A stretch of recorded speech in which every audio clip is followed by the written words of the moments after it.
वहाँ पे दिल्ली के लिए नहीं है सर, खाली था, कल चला गया, 4 दिन से खड़ा था, कोई नहीं आया, मैं बोला बिहार में जो नहीं बोला, फिर गुस्से में चला गया। और एक दिल्ली वाला शायद कल होने से आ सकता है, कल होने से आ सकता है शायद।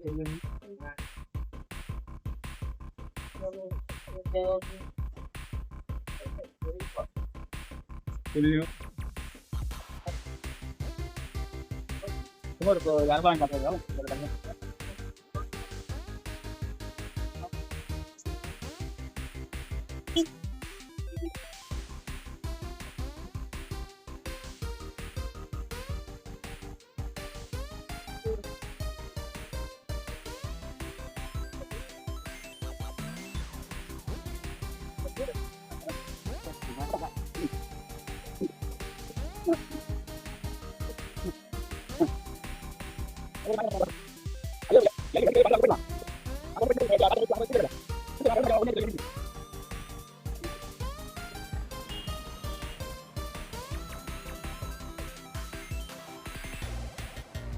அண்ணா வந்து தான் சமைக்க போகிறோம். எல்லாம் பெட்டியெல்லாம் பார்த்தீங்களா சூப்பராக அடிச்சு வச்சிருக்காருல சமைக்கிறதுக்காக.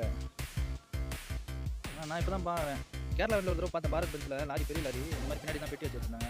நைட் டைமில் இந்த மாதிரி தான் சங்கிலி 2 பக்கம் போட்டு இறக்கி விட்டு இதிலே சமைச்சு செஞ்சாங்க. அண்ணன் கிட்ட சிக்கன்லாம் வாங்கி வந்துருக்கோம், சிக்கன் வாங்கி வந்து கொடுத்துருக்கோம். அண்ணன் ரெடி பண்ணி தரேன்னு சொல்லியிருக்காரு. ஓகே, இன்னைக்கு பொழுது போயிடுச்சு, ஒன்றும் லோடு வரல, பார்ப்போம். சோம்பேறிகளுக்கு குத்தம் அது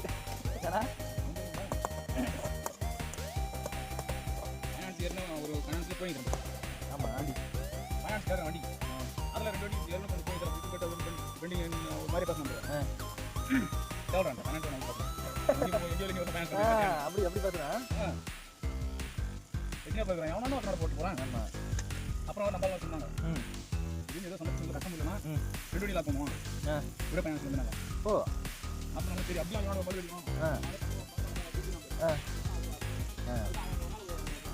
சரி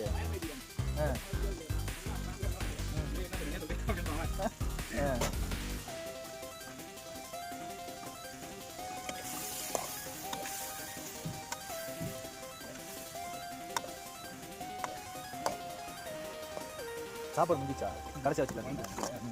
அதாவது குக்கரில் 2-3 சூட்டு போயிட்டு. ஆமாம், இதுதான் வேலை. சிக்கன்லேயே தண்ணி இருக்குன்றாங்க, உண்மையானா? தண்ணி இறங்கும். இறங்கும். அப்போ நம்ம வந்து இன்னும் வதக்க தண்ணி இறங்கிட்டே இருக்கும். தண்ணி ஊற்ற வேண்டிய அவசியம் இல்லை. ஆமாம் ஆமாம், குழம்பு வேணும்னா தண்ணி ஊற்றிக்கலாம். ஆமாம், அதே மாதிரி தண்ணி எவ்வளோ ஊற்றுறமோ அதுக்கேற்ற மசாலா போடணும். இப்படி தானே திக்காக இருக்கணும்னா.